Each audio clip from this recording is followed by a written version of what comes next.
तव सुप्रभातमरविन्दलोचने भवतु प्रसन्नमुखचन्द्रमण्डले इति शङ्करेन्द्रवनिताभिरर्चिते वृषशैलनाथरजिते दयानिधे तव सुप्रभातमरविन्दलोचने भवतु प्रसन्नमुखचन्द्रमण्डले इति शङ्करेन्द्रवनिताभिरर्चिते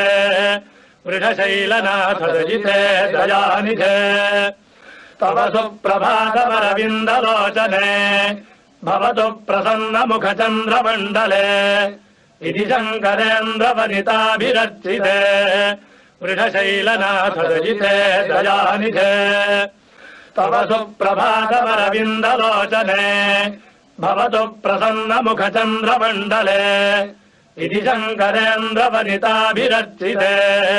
वृषशैलनाथरजिते दयानिधे तव सुप्रभातमरविन्दलोचने भवतु प्रसन्नमुखचन्द्रमण्डले इति शङ्करेन्द्रवनिताभिरर्चिते वृषशैलनाथरजिते दयानिधे तव सुप्रभातमरविन्दलोचने भवतु प्रसन्नमुखचन्द्रमण्डले इति शङ्करेन्द्रवनिताभिरर्चिते